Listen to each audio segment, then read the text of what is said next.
आप लोगों का स्वागत है आपके अपने YouTube चैनल सक्सेस की में। और आप लोग एक और नया क्लास लेकर के आ गया हूँ जो कि बिहार पुलिस फायरमैन का प्रैक्टिस सेट नंबर 44 होने वाला है। और इसमें जीके, जीएस और जनरल अवेयरनेस के और प्रीवियस ईयर के कुछ क्वेश्चंस होंगे, तो उसको अंत तक देखिएगा। और आप लोग को अच्छा लगे तो एक लाइक, सब्सक्राइब और शेयर और बेल आइकन जरूर दबाएं फर्दर अपडेट्स के लिए। तो पहला प्रश्न शुरू करने से पहले आप लोग को रक्षाबंधन की हार्दिक शुभकामनाएं। और चलिए तो चलते हैं अपने पहले प्रश्न की ओर। निम्नलिखित में से केंद्रीय समाज कल्याण बोर्ड के संस्थापक अध्यक्ष कौन थी, बताइए। ऑप्शन ए जी Durgabai Deshmukh, option B Aruna Asaf Ali, option C Annie Besant, option D Sarojini Naidu. बताइए इसका सही उत्तर क्या हो जाएगा। तो चलिए इसका सही उत्तर आपको बता दें। इसका सही उत्तर हो जाएगा आपका ऑप्शन है जी दुर्गाबाई देशमुख। सही उत्तर हो जाएगा, जो केंद्रीय समाज कल्याण बोर्ड की संस्थापक और अध्यक्ष थी। आपको समझ में आ गया होगा। तो आपको बता दें ऑप्शन बी जो है यहाँ पे अरुणा आसिफ अली, अरुणा आसिफ जो अली हैं, ये क्या थी, इन्होंने हमारे भारत में भारत छोड़ो आंदोलन की शुरुआत की थी। और एनी बेसेंट जो है ये इन्होंने क्या किया था, ये होम रूल की शुरुआत किया था। इन्होंने होम रूल का शुरुआत किया था। और ये जो है कांग्रेस की फर्स्ट चेयरपर्सन थी। आप लोगों को समझ में आ रहा होगा, कांग्रेस की फर्स्ट चेयरपर्सन, ये याद रखिएगा। और जो सरोजनी नायडू हैं, इन्हें बोला जाता है भारत की पहली महिला जो इंडियन नेशनल की चेयरमैन रह चुकी हैं। और ये हमारे भारत की गवर्नर यानी कि राज्यपाल भी थी। तो चलिए चलते हैं अपने प्रश्न संख्या 2 की ओर। निम्नलिखित में से किस उच्च न्यायालय में सीटों की संख्या सबसे अधिक है। ऑप्शन ए मुंबई उच्च न्यायालय, ऑप्शन बी कोलकाता उच्च न्यायालय, ऑप्शन सी इलाहाबाद उच्च न्यायालय, ऑप्शन डी गुवाहाटी उच्च न्यायालय। तो इसका सही उत्तर आपका हो जाएगा ऑप्शन डी गुवाहाटी उच्च न्यायालय। इसका सही उत्तर हो जाएगा। और आपको बता दें ये गुवाहाटी उच्च न्यायालय क्यों हो जाएगा, तो यहाँ पे तीन स्टेट्स के यहाँ पे सीट्स को गिना जाता है, इसीलिए यहाँ पे सबसे सर्वाधिक सीटों को बोला जाता है उच्च न्यायालय में है, गुवाहाटी उच्च न्यायालय में। तो चलिए चलते हैं अपने प्रश्न संख्या 3 की ओर। किस भारतीय आईटी विशेषज्ञ को पेंटियम प्रोसेसर का जनक कहा जाता है। पेंटियम प्रोसेसर का जनक कहा जाता है, बताइए। आप लोगों के सामने ऑप्शंस हैं, तो बताइए इसका सही उत्तर क्या होगा। तो चलिए इसका सही उत्तर हो जाएगा आपका ऑप्शन है विनोद धामा जी को कहा जाता है पेंटियम प्रोसेस का जनक। और आपको बता दें फर्स्ट जो है मेल भेजने का, जैसे हम लोग जीमेल वगैरह यूज करते हैं, उसकी शुरुआत कहाँ पे हुई थी, फर्स्ट वो हमारे भारत में हुई थी।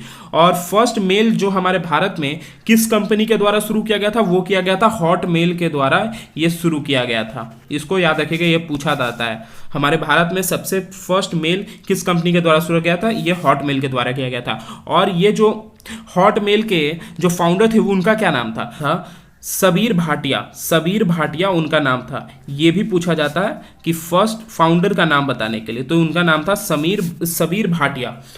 तो आप लोगों को क्लियर होगा। तो चलिए चलते हैं अपने प्रश्न संख्या 4 की ओर। वर्ष 1920 में समाचार पत्र मूक नायक की शुरुआत किसने की, बताइए। Option A Dadabhai Naoroji, option B Jyoti Phule, option B Bhimrao Ambedkar, option D Mahadev Govind Ranade. बताइए इसका सही उत्तर क्या हो जाएगा। महादेव गोविंद रांडा, बताइए इसका सही उत्तर।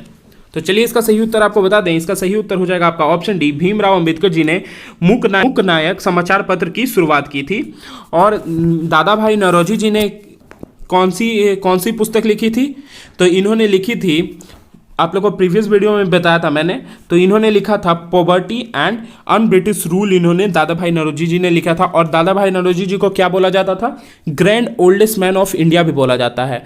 और ज्योति फुल्ले ने कौन सा किताब लिखा था, तो इन्होंने लिखा था इन्होंने गुलामगिरी, ज्योति फुल्ले ने। और जो हमारे महादेव गोविंदा रांडा जो थे, उन्होंने क्या किया था, इन्होंने स्टार्ट किया था डेक्कन एजुकेशन को बढ़ावा दिया था। और इन्होंने स्थापना भी की थी।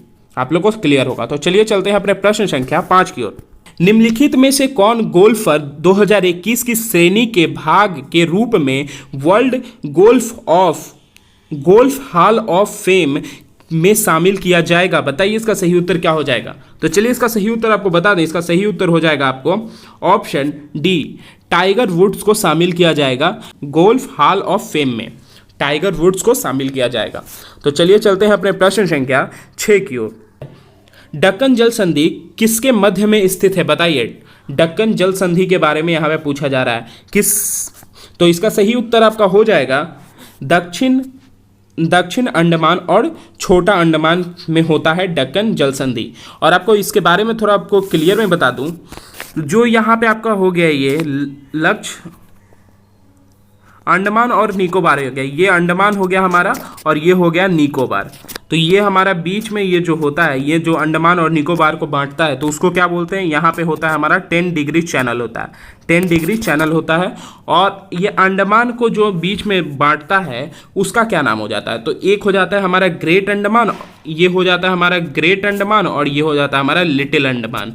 तो इसके बीच में जो होता है उसे हम लोग दक्कन जल संधि कहते हैं। ये आप लोग को समझ में आ रहा होगा। तो चलिए चलते हैं अपने प्रश्न संख्या 7 की ओर। पीर पंजाल श्रेणी का सबसे ऊंचा शिखर कौन सा है? पीर पंजाल श्रेणी का सबसे ऊंचा शिखर कौन सा है, बताइए।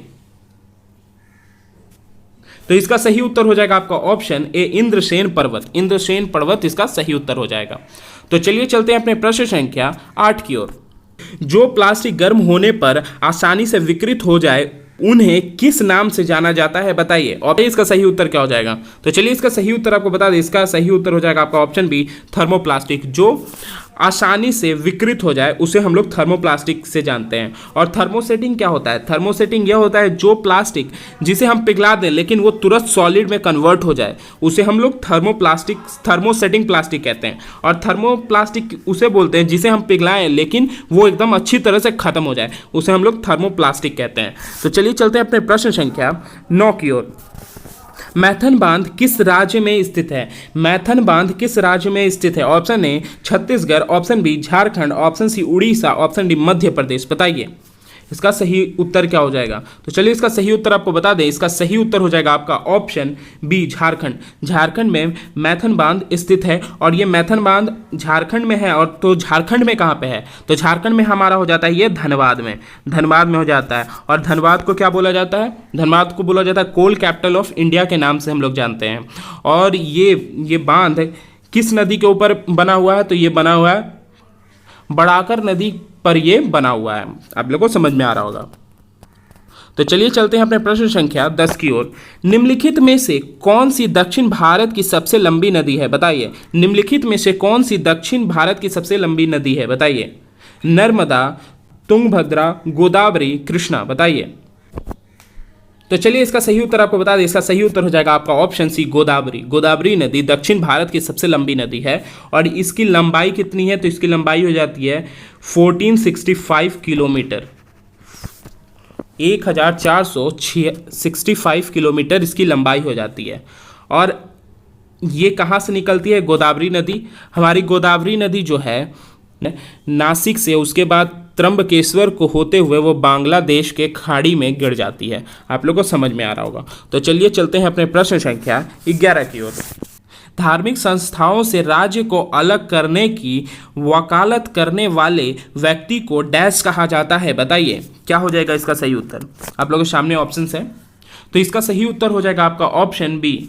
इसका सही उत्तर हो जाएगा आपका ऑप्शन बी, धर्मनिरपेक्ष उसको बोला जाता है, सेकुलरिस्ट बोला जाता है, धर्म निरपेक्ष उसको हिंदी में हम लोग बोलते हैं। तो चलिए चलते हैं अपने प्रश्न संख्या 12 की ओर। खिलाफत आंदोलन किस वर्ष प्रारंभ हुआ? खिलाफत आंदोलन किस वर्ष आरंभ हुआ? 1922, 1923, 1919, 1921, बताइए।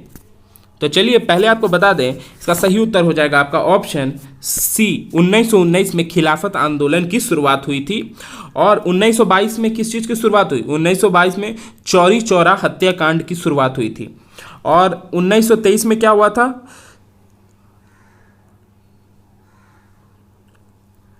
स्वराज्य पाटिल की स्थापना हुई थी। आप लोगों को समझ में आ रहा है 1923 में। और 1921 में क्या हुआ था? असहयोग आंदोलन चलना शुरू किए हुआ था उस समय। और उस समय जनगणना भी हुई थी। आप लोगों को समझ में आ रहा है, असहयोग आंदोलन भी हुआ था और उस समय जनगणना भी हुई थी 1921 में। तो चलिए चलते हैं अपने प्रश्न संख्या 13 की ओर। हमारा जो भारत है ना, ये कितने देशों से अपना बाउंड्री को लगाता है, ये पूछा जा रहा है इस क्वेश्चन में। तो आप लोग को बता दें, इसका सही उत्तर हो जाएगा आपका ऑप्शन ए, 7 देशों से हमारे भारत की बाउंड्री लगती है। तो वो कौन कौन सी हो जाती है, तो इसको आप लोग याद कर सकते हो कैसे। तो आप लोग पहले बता दें, पहला हमारा आ जाता है कौन सा, बांग्लादेश आ जाता है। बांग्लादेश से हमारे देश का कितना किलोमीटर लगता है बाउंड्री, तो ये लगता है हमारा 4096 किलोमीटर का बांग्लादेश से बाउंड्री लगता है। आप लोगों को समझ में आ रहा होगा। 4000 इतना हमारा बांग्लादेश से लगता है। बी ये लिखता हूँ, आप लोग को समझ में आ जाएगा। और उसके बाद हमारा चाइना से लगता है कितना, 3917 किलोमीटर चाइना से लगता है। उसके बाद पाकिस्तान से लगता है कितना, पाकिस्तान से हमारा लगता है 3310 किलोमीटर लगता है पाकिस्तान से। और नेपाल से कितना लगता है, तो नेपाल से हमारा लगता है 1752 किलोमीटर नेपाल से लगता है। और भूटान से हमारा कितना लगता है, भूटान से हमारा लगता है 587 किलोमीटर लगता है। और हमारा अफगानिस्तान से कितना किलोमीटर लगता है, तो 80 किलोमीटर हमारा अफगानिस्तान से लगता है। तो इसको आप लोग याद कर सकते हो। तो ये आप लोग को आगे फ़ायदा देगा, क्योंकि अरेंज करने के लिए पूछा जाता है, क्योंकि ये मोस्ट इंपॉर्टेंट क्वेश्चन है। ये हर बार हर एग्ज़ाम में पूछा जाता है वनडे के, तो इसको ध्यान में रखिएगा। तो चलिए, ये वीडियो आप लोग को अच्छा लगा हो तो एक लाइक, सब्सक्राइब, शेयर ज़रूर कीजिएगा। तो चलिए, धन्यवाद आज का वीडियो पूरा देखने के लिए।